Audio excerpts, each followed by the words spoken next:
Come, follow us on our journey to get a low-budget DIY feature film from script to screen and beyond.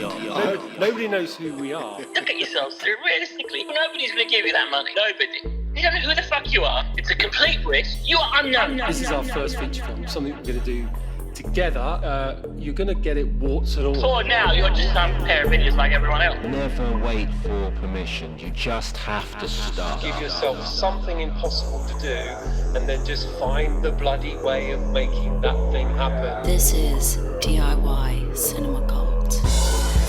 Hello, Marc! Hello! How are you? I'm good, yeah. I felt a little bit Radio 2 smashy and nicey there. Hello, Marc! The year has certainly turned in an interesting fashion for both of us. Lots and lots has happened, right? Don't even know where to start. What do? You start chronologically, or what do you do? Pretty much straight away, we were bang into various aspects of our films. I know I was shooting Old Man again in February, beginning of February. Yep. So the new year kind of got to a quite busy start straight away. And what was going on with your film around the start of the year? Well, we did a screening in February, which was very interesting because it's the first time we sort of showed it all to people who don't know the story, really. So we got a lot of interesting feedback from that. It was kind of quite scary showing it to people in the industry, if you like, Soho people, you know. And then since then we've done a lot of these kind of extra work in progress screenings. So we did one at an amazing event at Fold at a nightclub. So it was very much sort of nightclub kind of environment. And then another one at an event in Stroud, which was a kind of arts, culture, record fair type thing, but with Jeremy Deller doing his film beforehand and a Q&A. It was really brilliant atmosphere. And all of these in a way have been new iterations of the film, so kind of slightly shorter, slightly tighter, dealing with all of our legal issues in the meantime. But yeah, I mean, there's so much going on behind the scenes. It's hard not to talk about. Just on the front end of things, because I came to one of your screenings, one of the ones in Soho. That's right. And I was just so impressed at how I feel the film had kind of really trimmed down and moved on in terms of its telling of the story. It really felt just tighter in every aspect. In a way, it's a little bit like,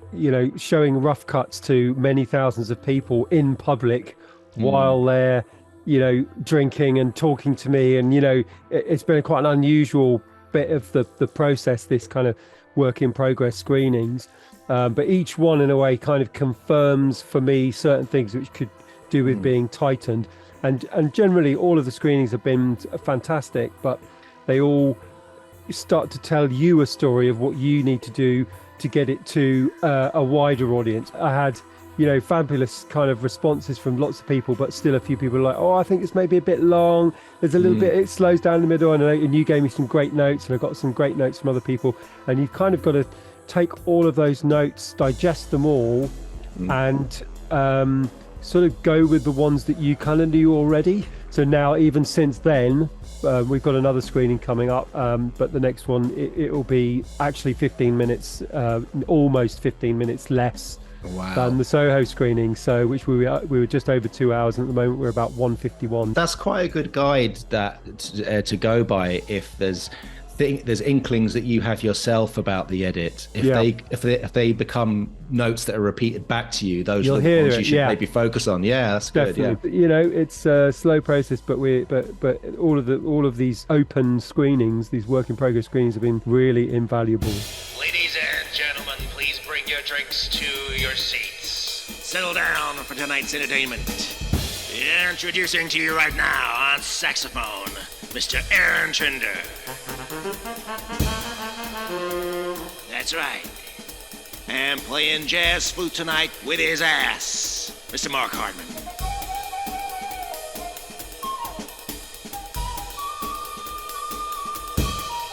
Boy, that kid can blow.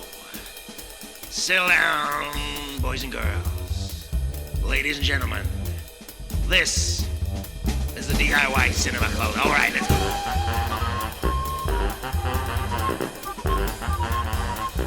But anyway, you were talking about your shoot, because obviously, I mean, in a way, it seems crazy that we haven't talked about this before on the podcast. You did the whole last block of filming, right? Yes. So we had our second block of shooting in February, which was great. We shot over, I think it was 2 or 3 weekends. So we shot another, probably 3 weekends. So we shot, it seems like so distant now. Yeah, I know. But it was 6 days we shot. And yeah, it was crazy and hectic and stressful, and we're gonna need to do a couple more days of pickups, and we were actually planning to do 2 days of pickups. We've had to push that back. So now the plan is we're taking everything we've shot so far. We're only focusing now on the edit. Our first initial rough cuts will inform us exactly what we need to shoot in terms of pickups. And it's only a couple of little bits and pieces, but there's some little very key elements to the structure of the end of the film that we want to get. But I think it's a good idea, just get a rough cut done, and then from that we can sit down and go, what exactly do we need to get in these pickups, just so we're not doing anything wasteful or shooting stuff we don't need. I did manage to make it on set for the very, very last shoot day as well. I was very happy to eventually finally get on set. Yeah, you were there for the last day. It was great to have you there. And it was quite a hectic, rushed last day, but in a way it was one of the most relaxed days because we had almost less to shoot. It was the pub scene, so we only had one scene to do. Which was quite nice. It felt like we were on a proper film shoot. It's just all we've got to do today is this one scene, one scene per day or something. But as opposed to like 3 or 4 scenes a day that we were doing previously. I felt kind of almost paternal at the end. It was like I was sort of sat there and I felt a bit guilty that I hadn't been as much help as I could have been, just sort of being on set and doing stuff. But by then it was clear that you're all such a tight team. And then we did manage to have a pint at the end, which was great. It was a lovely vibe. Everyone was still kind of buzzing in a way, even though you were all exhausted and you didn't have so much energy. So I felt a bit guilty not to be as knackered as you all were, because you'd been putting so much effort in. So it would have been lovely to have more of the, it'd be nice to do some wrap drinks eventually, or maybe that will come at the screen, one of our first screenings, because we got screenings to do, and because there was other cast members and other people who came in to assist and everything that weren't there on the final day, so it'd be nice to have a proper celebration with them.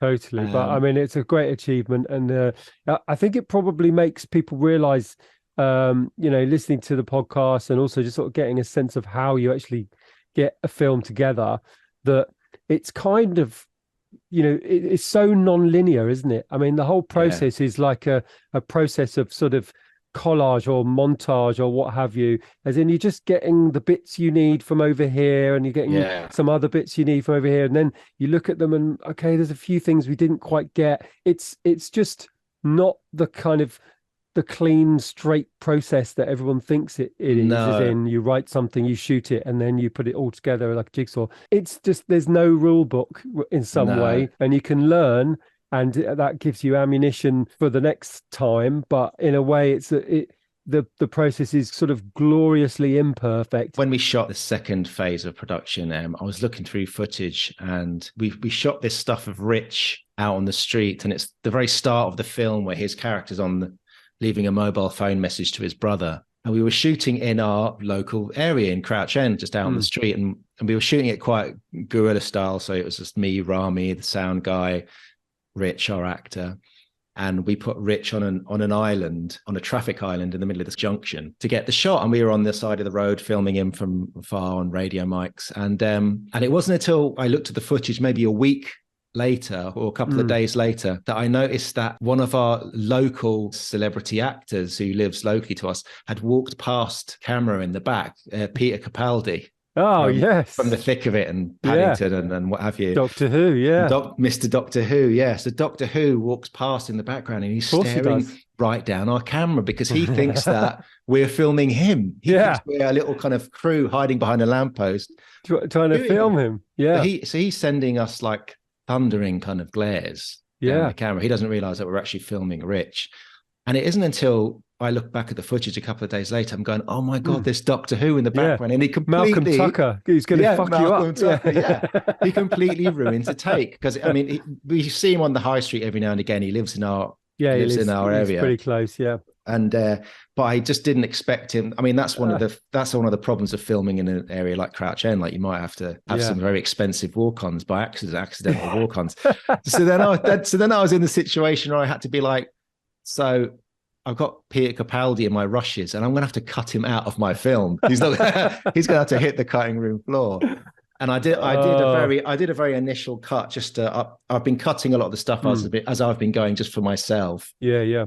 Just to get a handle on, just to get to know all of the rushes. Although now we do have an editor on board, Melissa, and she cut the scene, and I had told her that Peter Capaldi walks through one of the shots, but I think she thought I was joking. I think she said to me, "Oh, I thought you meant it was somebody who looked like him." I was going, no, it is actually him. And so she did her cut, which was brilliant, better than mine. But Peter Capaldi's in the back of the shot. Oh. So I'm like, right, you're going to have to shave this off. Definitely shave it off when he looks. You can see him right over Rich's shoulder looking down the camera. You've got to take that out.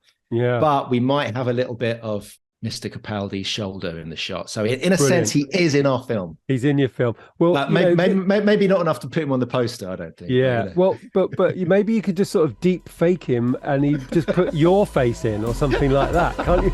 You are listening to the debut feature film podcast. This is DIY Cinema Cult.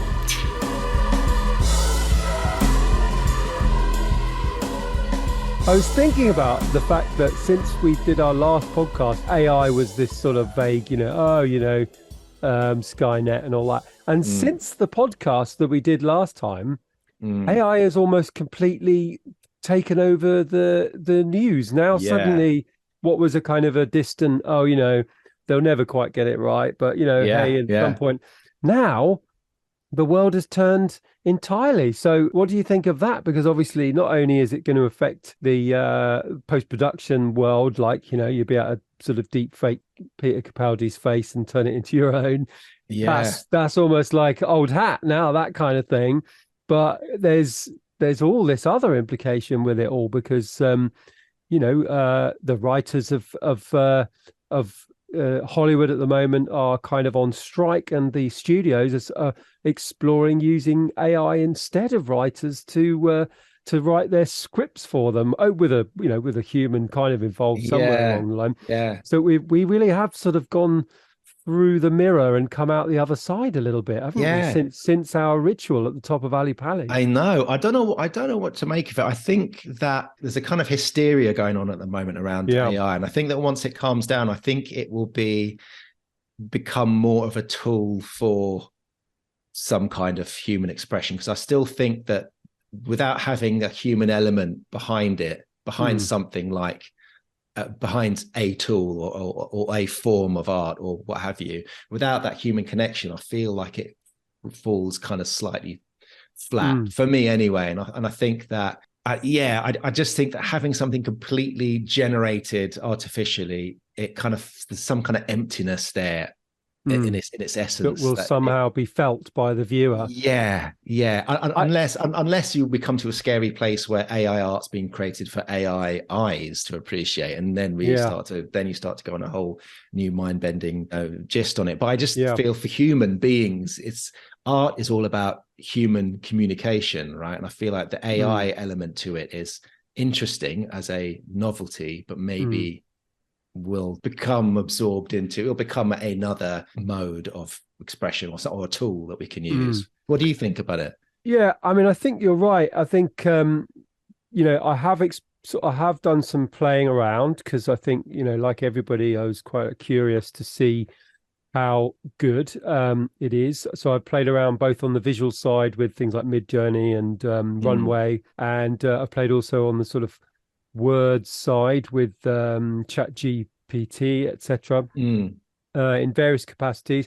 I've asked ChatGPT to write me a log line for my film, did a pretty good job, but it was a bit vanilla, I asked it to I fed it information, and I asked it to in some way give me a kind of perfect structure for it, and it gave me a pretty consistent but a fairly vanilla answer, as in it wasn't wrong, and it was very well told, as in it was very clear. But what you realize is that it has a specific mode of explanation, which is obviously built around a fairly kind of standard structure. It postulates, it gives you some meat to the bone, it gives you potentially a kind of an alternative perspective, and then it summarizes. It's a little bit like a kind of sixth former writing an essay. It's very good at it, and I think where it will potentially be useful and where it will definitely be used is the kind of floods of I suppose fodder of content. In a way, where it's challenging is lots and lots of us, I suppose, make some sort of a living in the creative industries, juggling the things we love doing with some stuff that we kind of do for money. Well, a lot of that stuff for money doesn't need to be art, actually, and a lot of it isn't art. It's kind of somewhat kind of fodder.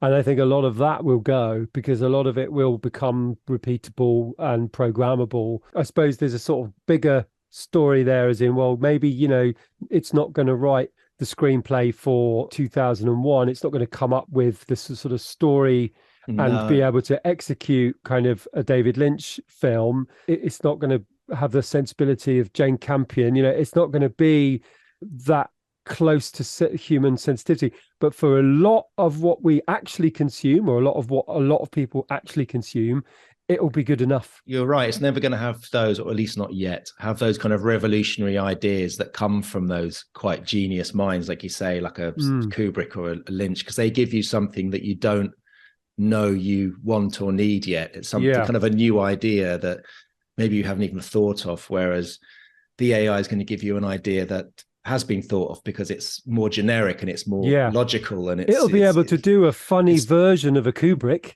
Because it will just study Kubrick and then it'll kind of Kubricky, create a sort of simulated whatever, but it won't originate something because in a way it doesn't know human feelings, emotions and connections. So it doesn't it will only ever give us what we give it.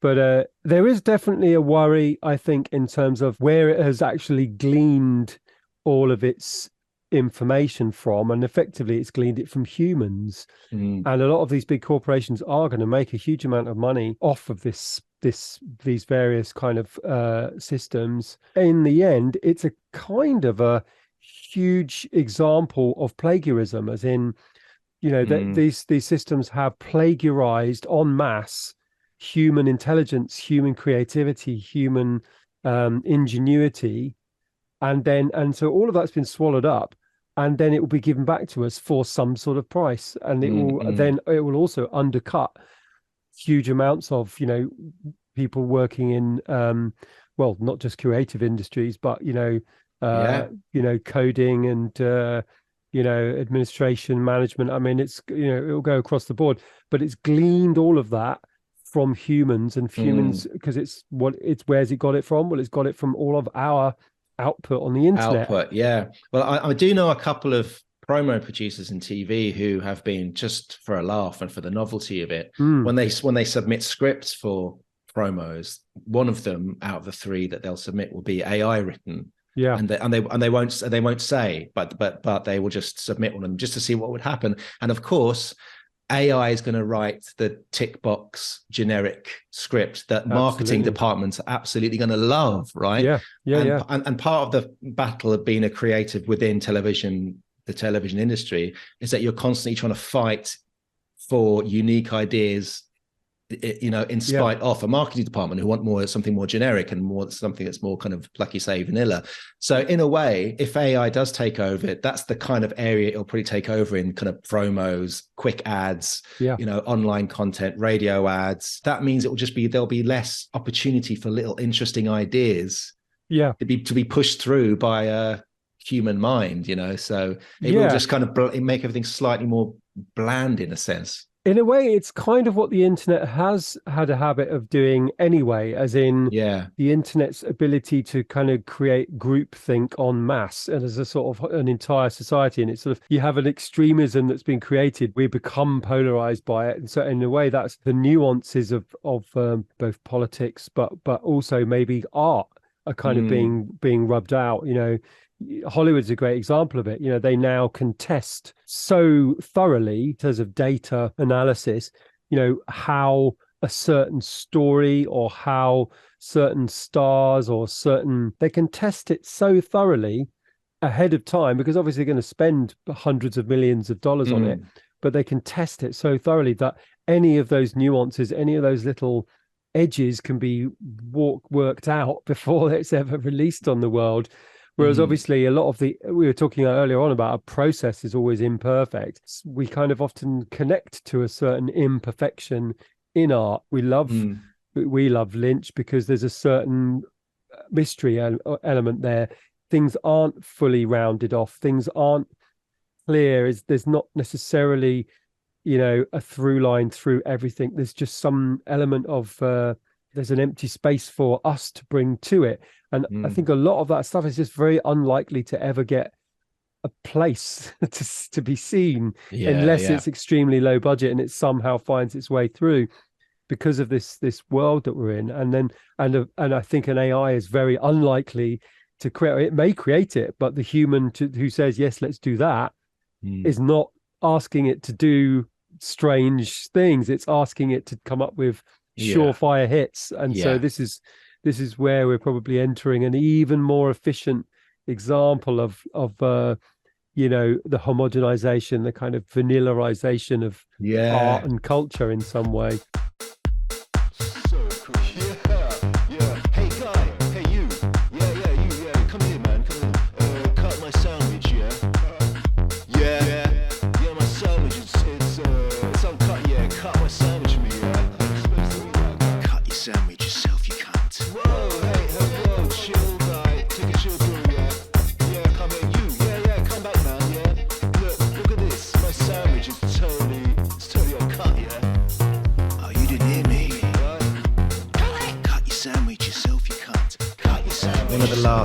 Nights out me and Debbie had before we left London. Yeah, we still haven't got to that story. Still haven't got to that bit. Was that we went to ABBA Voyage. Oh yeah, and we saw the ABBA concert, which was, how was it? It was kind of fascinating and brilliant and a little bit sad as well. I don't know. It was kind of a weird mix of. Because on the way there, I was kind of really excited because I wanted to feel a bit like I was in Blade Runner, going out to watch a gig in Blade Runner, and the future, and slightly there was something slightly dystopian about it. The fact that we were going to see ABBA in the 70s tonight, there was something quite wonderful about that. So I was very excited, and I've never been a massive ABBA fan, but of course, my mum was, and the tape was always in the car, and the songs are just kind of burnt into your mind. So it's part of your childhood. I was kind of thinking on the way, I'm sure Paul McCartney and Ringo are having meetings right now about doing a Beatles one. In the future, you're going to be able to see Jimi Hendrix play. You're going to go to a Frank Sinatra gig. You're going to be able to do all this. But when I was there, my mind kind of changed slightly. I thought, because what I felt was when I was there, first of all, the audience is slightly different. It is like going to see a gig, but also people are walking in and out to go to the bar. There's something slightly jukeboxy about it. Yeah. Because you're not seeing there is a live band there. There's a band there with backing singers and everything, but still the human mind can go, this isn't the ABBA. I can go and have a piss now. It's fine. And I was thinking to myself, right, if this was Jimi Hendrix on stage, everyone will be chatting and having a little dance and going in and out to the bar. It would be more of a jukebox kind of a vibe to it, even more so. But I also found it, as joyous as it was, there was something quite sad and poignant to it, which was the fact that, first of all, there was a real human connection there in the fact that all of these people on stage were still alive. They were just old now. Yeah, they couldn't do what the holograms are They can't doing. possibly do, because it's like their 30-year-old self or however old, and they're amazing. And they look slightly even better than they did in the late 70s or what have you. Yeah, because they're CGI representation or whatever. Probably because they gave notes back about can you sort make my arse nicer? And so they looked amazing, and they'd come to the front of the stage and they'd do a bit of banter. They'd talk to the audience, but it was them now, so that he can hear that their voices are them right now, but it's really them talking. But so hang on a minute, I don't quite get it. It's all a hologram, right? As in, but then there's but the voices are the people now pre-recorded doing banter, or yeah. So like Bjorn or whatever will kind of walk to the front of the stage, and then he'll start saying, the first that he kind of comes, I think they come out and do one number, then he comes to the front of the stage and he kind of goes, well, I suppose this is what time travel is really like. And you kind of go, yeah, I guess it is. And he goes, because here I am on stage, as I looked in 1977 or whatever. And it's just, you're just kind of going, you get really pulled into the poignancy of everything. What you're seeing is marvelous. And there is, at the core, there's kind of a sadness, because he's a 78-year-old guy. I mean, I'm not going to feel too sad for him. He's absolutely coining it, and he's just sitting in Stockholm, just laughing at all the money. Just a huge ka-ching.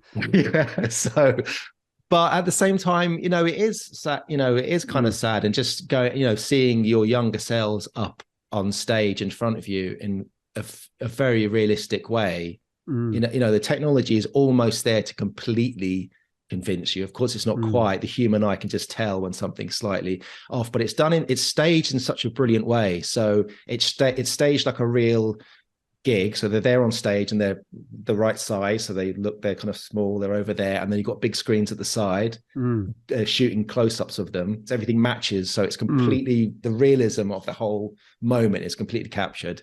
So there's real lighting rigs, but then there's also CGI lighting, and it all is seamless. And it's just brilliantly done. Then they'll do a couple of numbers, and then it'll go to like a full screen video animation bit, and then when they come back, it's a costume change. So they're all in different costumes. So they keep up that pretense that this is a real gig. It took them 3 minutes to get their spandex off and to get their kind of bingo wings on. Yeah, exactly. Isn't that funny? Why, why bother? Because obviously they could actually have them turn into Godzilla in front of you. And well, this is it. This is it. And I think maybe we'll get there in the future, but this bridging experience is, no, you really are watching ABBA in the 70s, which is why it was quite baffling and quite weirdly pulled at your heartstrings, because you go, but I'm not. And also there was no side videos when ABBA played in the 70s. There was no close-ups and whatever. There was just some people on a stage and some lights, and the band or whatever. And also because the venue is purpose-built around the show. So the light show is possibly the most incredible I've seen for a single gig, because it's just the place is designed to do that show. So it's kind of no limits on what you could possibly do with lights and staging or what have you.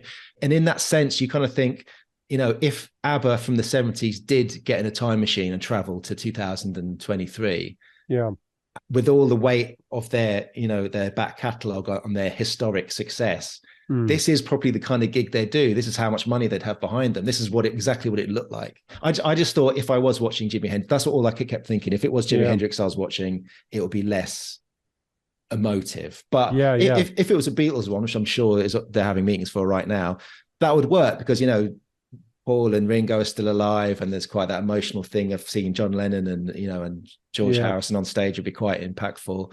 I did see Paul McCartney at Glastonbury last year, and my youngest daughter Ida did actually fall asleep on my shoulders while watching one of the last remaining Beatles.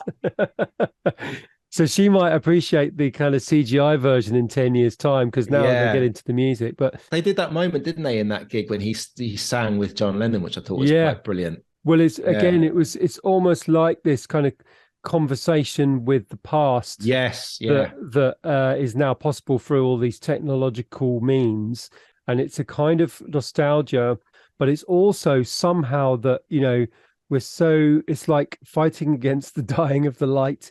We're so desperate to kind of connect with these old things that somehow we're literally reanimating them, like kind of Frankenstein in some way.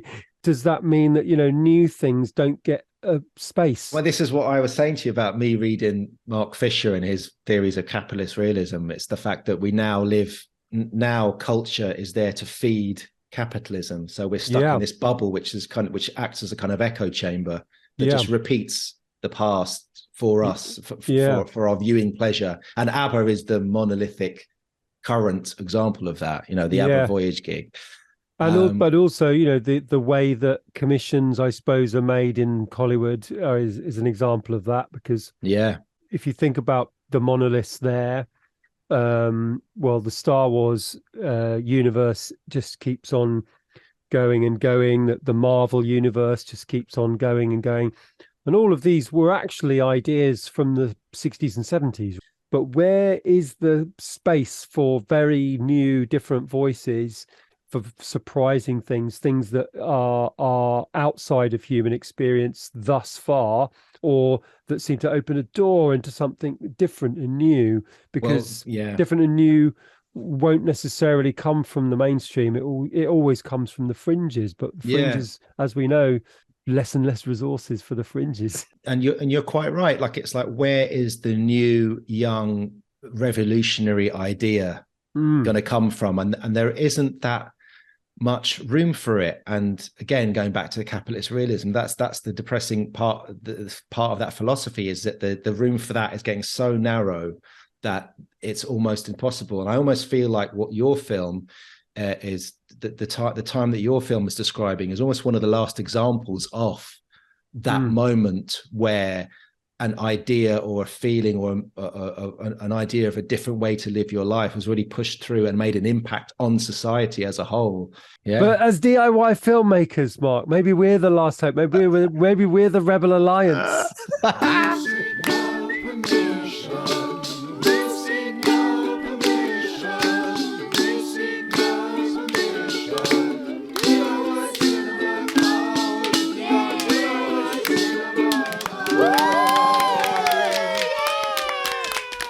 Well, in some ways, this is probably the only place, as in, we aren't beholden to anybody at this stage. I mean, I am now at that point in my film where, because of economic realities, I'm having to look for ways to finish it that aren't just crowdfunded. And I'm starting to have all those conversations with distribution and sales. I've been very, very grown up recently, and I've actually I've joined a kind of producers union.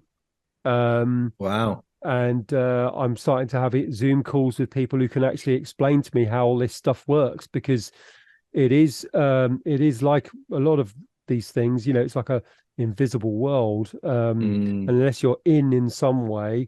How do you ever find out about it? So I had a great conversation with a very experienced person in sort of film production, film management, very much an insider today, who, because I've joined this sort of union, means I can access some of this knowledge and understanding now. Right. Funny enough, I saw a great music doc the other day. I saw the polystyrene one. You must have watched that.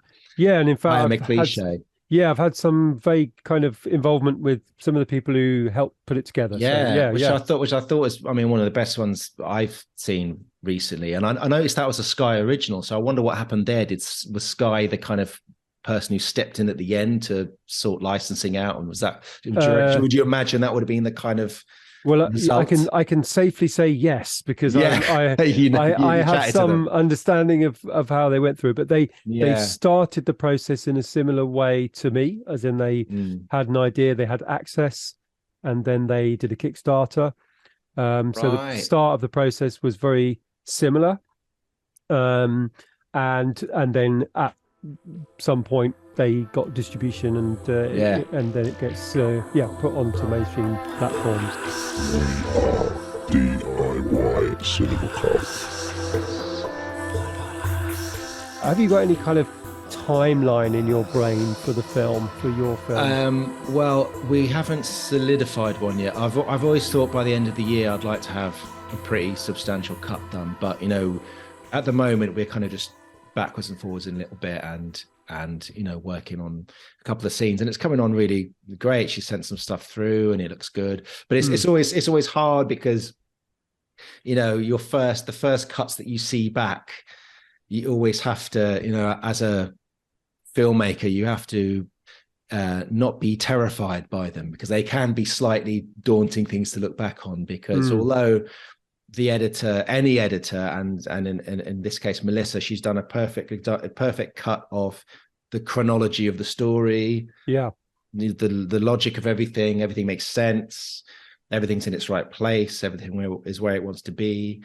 But obviously you've been dreaming up all of this detail and nuance in your mind that you've been putting into the script and been trying to get it into the performances for months and months and years. And of course, there's lots of that detail that's missing.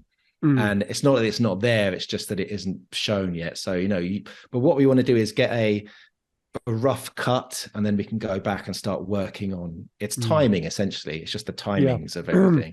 But particularly in things like comedy, you want to just make sure it's got all of that detail and nuance and subtlety that you kind of want it to be.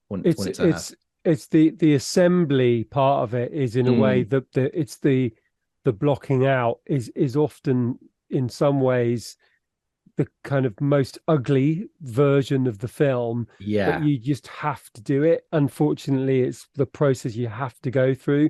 You have to see this kind of boring, dry, start to finish thing before you can actually start to get into the mood, the energy of it.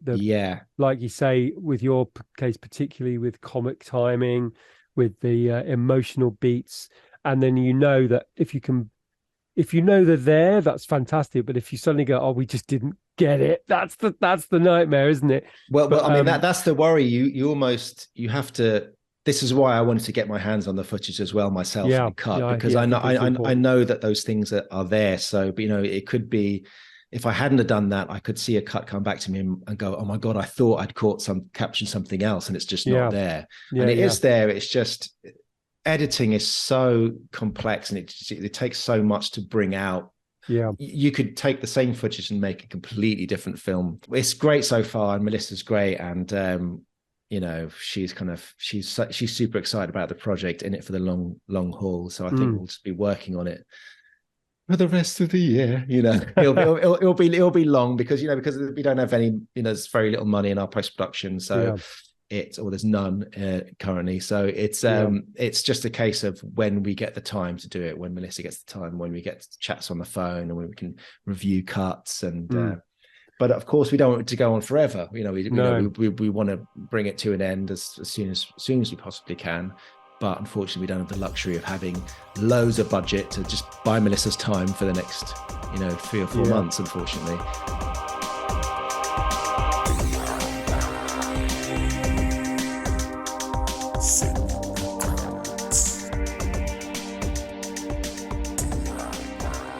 Now you have you've vacated the sort of hurly-burly of London, and you've taken yourself to a place with a little bit more space, a little bit more ambience that perhaps will inform your creative kind of thinking in a different way. So tell us a little bit about your transferring of your life and family to a different place. Well, me, Debbie and Jude have all moved to St Leonard's on Sea, down on the south coast near Hastings.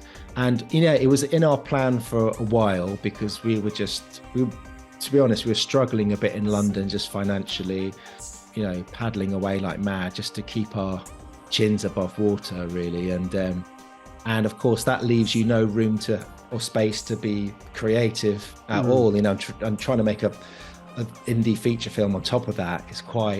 It can be quite troublesome all around. So we decided we were going to make a break for it, do a bit of a change of scenery, change of lifestyle, to try and buy myself a bit of time and space to be more creative. It's lovely. Suddenly I'm like a sea person. Like, if I don't see the sea in a day, I feel weird. Like, there's times where I go, I haven't seen the sea today, and I'll walk down the street and have a look at the sea, and I'm like, I'm fine now. I went for a swim in the sea this morning. Oh, wow. Amazing. I'm going to make it a thing of every morning, I start the week every Monday morning with a swim in the sea, and I'll finish on Friday morning with a swim in the sea as well. Oh, fabulous. So it's become part of my routine. And it's just, we're kind of just seaside people now.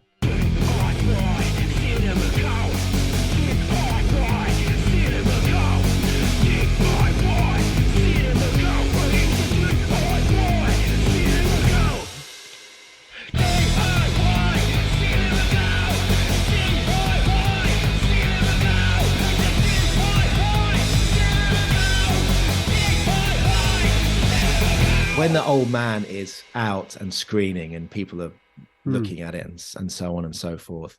I want to have a couple of scripts ready to go, ready to show people when they ask. Always a good idea. What are you doing next? Or what are you doing now? Got to be done, yeah. And but of course, if you're a person who's got, trying to hold down a job, and maybe you're a parent and you've got kids, your time to write scripts is completely limited or non-existent. And so, I was pondering on this about, and I have a bunch of ideas. I have like 4 or 5 script ideas that I would really like to work up to first draft, as well as routine, which I'd like to develop further. And I've had some ideas about how to rewrite that particular script.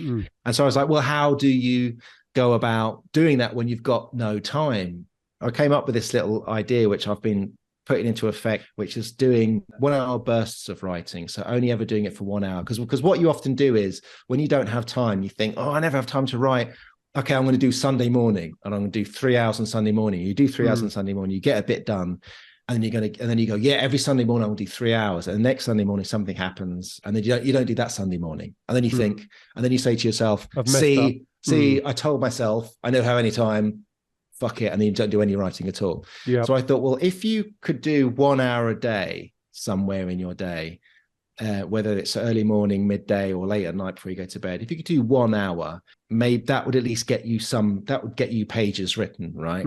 And my idea was to do, I've been calling them like shuttle runs, like when you do like physical training, you do like little shuttle runs backwards and forwards back. And the idea is that they're very short bursts that then build up your stamina, build up your strength. And so in a way, these writing sessions are like little shuttle runs. So you only do 60 minutes. And what I do, I time myself. So at the moment, the script that I'm writing is a horror thriller. So very, very different to The Old Man. So what I will do is I'll give myself 1 hour. I will put a timer on. I will put headphones on that are either, at the moment, because it's like a moody kind of horror piece, I put on dark ambient music, so like something with no lyrics or anything like that. But also I've done in the past as well is like put on white noise, but on headphones. So just you're completely cut off. So for that 60 minutes, you give only to that script, and you only write, like you're not researching. If you research, you do it outside of the hour. It's all pages. So write for 1 hour. And then when the hour stops, you stop, even if you're in mid flow. And what happens, you stop on 60 minutes. Always, by the time of the end of 60 minutes, you have something in your mind that you just want to write, you're about to write. And what I do is I stop on 60 minutes and I give 10 minutes to turning the music off, take the headphones off, and the next 10 minutes I write what I'm going to do for the next hour, the next time I do the hour. So then I'm primed for the next hour. So I'm almost looking forward to the next hour. So when I sit down to the next hour, I'm not cold. I'm not kind of going, what should I write? What's this scene? What's going to happen in this scene? I already know exactly the beats I want to write. So actually it makes you so more fired up and prepped as a form of writing. And because if you do 3 hours, you'll do like maybe a good 20 minutes, half an hour, then you'll fade and you'll kind of get lazy or bored or tired. But this seems to keep you in a state of quite productive writing, followed by a little bit of prep that primes you for the next one. I remember Aaron Sorkin saying something similar, that whenever he's writing, it's like playing pool. Like he used like a pool analogy. Like in pool, half of the shots you do is teeing yourself up for the next 2 shots down the line. And that's what he does. He goes, give yourself something to look forward to when you sit down on the next writing session. So that's kind of what I'm kind of building into this. And so far it's working great. Like I did it for like a week or two before we moved, and I came away with like 40 pages of a new script. So not editing, not going back and kind of rereading and redrafting? No. Because that's always the thing, isn't it? You're always like, oh, this is a mess now. I've got to go back and sort all this stuff out. But But because you're kind of writing and then prepping for the next day, you're kind of keeping your mind in it anyway. So you don't really need to read back. You're totally living in it. If you're doing it continually, day after day after day, the script is really alive in your mind. And when you're not writing, you're thinking about it and you're thinking, I can put that into my next hour. And an hour is more achievable even when you've got kids. You can kind of say, well, once he's in bed, you have to say to your partner, well, I'm going to have to stick my headphones on for it's only 1 hour and then I'm done. I'm going to get my write done for an hour. And it's kind of quite an achievable system because it really does get you those pages done over time. The other option is you just complain that you never have any time and no pages get written, no scripts get Yeah, written. yeah. But you've got all these ideas in your head, but at least this way, for better or for worse, you're getting them out of your head and onto the page. Yeah, I've always admired your ability to be quite sort of systematic and productive, Mark. As in, I kind of ebb and flow. My productivity levels sometimes very high, sometimes very low. Sometimes I'm very sort of broken up. Sometimes I'm in the zone. But actually, I think you've done amazingly well, considering you've had a newborn to a toddler to a 3-year-old throughout this process, and you've managed to stay super productive. And I think you're kind of onto something with these sort of systems that just sort of keep you in a disciplined way, a little bit like going for your swim on Monday and a Friday, just having some sort of markers in the sand to be able to go, I've done something, I've done this, and that is a step forward. Sat listening to your first podcast. What the hell are these two guys talking about? I mean, generally, I'll be brutally honest. I'm going to be brutally honest with you. Please, because I think you two need it. We need it. Nobody's going to give you that money. If you two want to genuinely make a film, genuinely, and not just talk about it, you have to do it yourself. That's your first film. And you have to get yourself out.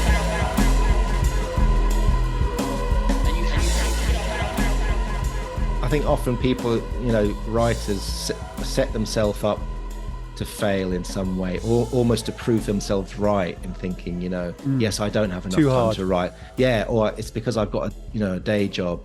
Or because I've got 3 jobs, or it's because I've got 3 kids, or there's all these reasons, that they can't write, and they'll give themselves too high a bar, which they'll fail, and then they'll go, see, I'm right, I can't possibly do my something. life just doesn't fit. And most people don't have the luxury to languish about and wallow around in free time and have all the money to just sit around and write, but people still do somehow write screenplays and scripts, and you just have to find that way. And if I'm sat down for that 1 hour, if I can't write anything, I don't beat myself up about it, but what I will do is it's almost like meditate on that scene. I will just keep my mind in the scene, and even if my fingers aren't moving, I'm kind of living in it. Okay, those 2 characters, just imagine them sitting together. What would happen next, or how would they feel, or and you could almost meditate on it, and then scripts will, ideas for dialogue or scenes will come from that. But you can't take yourself out of it. You can't go, oh no, it's not happening, or panic and look for some. Another thing that people who writers do is that they'll go, right, interior police station, interrogation room, and then they'll go, oh, what's the protocol here with their interrogation, who's sitting in the room, and then they'll go and Google it. They'll start to Google it.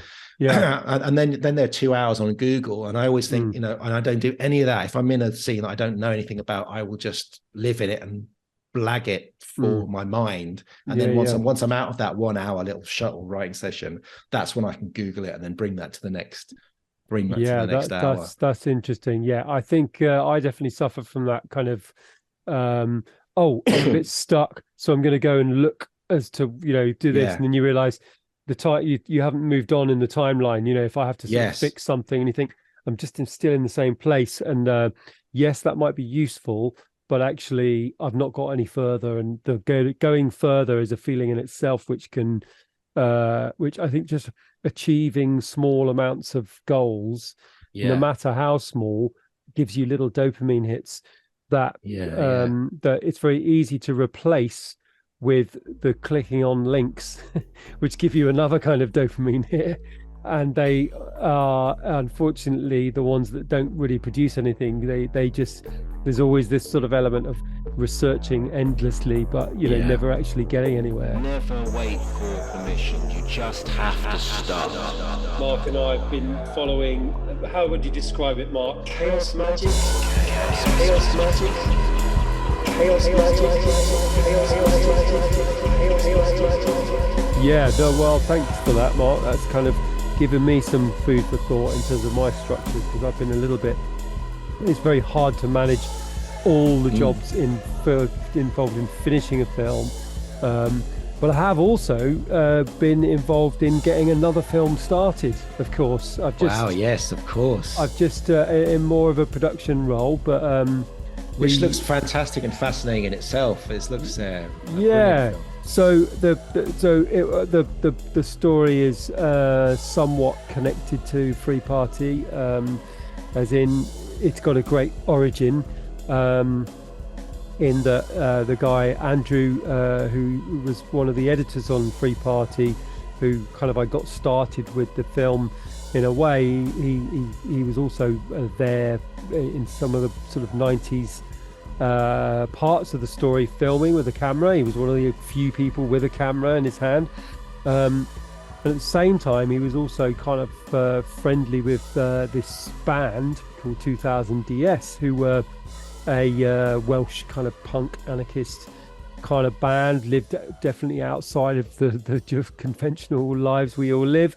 At the start of the process of looking for footage, he said, I've got some friends in Bristol I could go and talk to. I think they've got some footage. And he came back from Bristol, and I went round to his place, and he said, I've definitely got some footage for the film. And I was like, brilliant. But I've also got this. And he opened up this suitcase, and there was not just a few tapes. There was, a lifetime's archive in this suitcase, an incredible archive. And I said to him at the time, well, there's a whole film in that suitcase. And it was for this specific band, wasn't it? For members of this band. Yeah. So since kind of making that suggestion, saying, look, you're the person to make it and I'll help you make it, I kind of, said, I'll produce it and he can direct it and edit it. And that film is now on its journey because we did a Kickstarter campaign, and we managed to smash our initial expectations. And I think we were 175% funded, and that was about a week and a half ago. So a little bit like you with your new script, it's kind of, you don't want to finish one project and then spend a year mulling what happens next. You kind of and well, because I'm in a production role, it's slightly different, but it's great to feel like one project has kind of given birth to another project in some way, and I can kind of use all of the lessons that I've learned from the first one that hopefully will be helpful in getting the second one off the ground, and we're already on the way, and we've got a few shoots planned and contributors are coming forwards. And so I think it's a sort of great example in a way of open one door and it opens other doors, as long as you're open to those doors being opened. What a gift to see this suitcase full of footage, because you think there's definitely a story in there, and it turns out that there is a very, very amazing story. That's been quite exciting over the past month to see that kind of come to life, and hopefully another DIY story, very much a DIY story waiting to happen.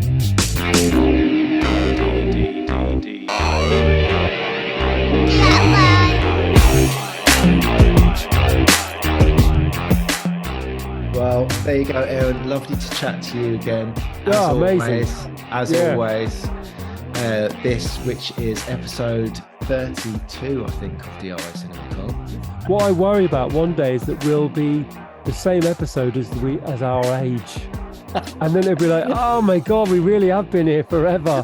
When it's like, and we're episode 55. We'll be like, oh my God, we're now older than the on our actual age. But I'm glad we're back onto it. It's taken a little while for us to get here, but I'm sure the listeners will agree that there's been quite an interesting amount of things going on in the last 5 months. So we've been fairly and we've got some plans for future episodes, which are certainly quite fun, aren't they? Which will probably take a little bit of a different format, potentially kind of delving deeper into some DIY stories. All right, listeners, lovely to have you with us again. Love you, listeners. You're all so lovely. Love yourselves. Love yourselves, DIY. Love yourselves. Love yourselves up. Follow us and join the cult today. On Instagram, we are DIY_cinema_cult.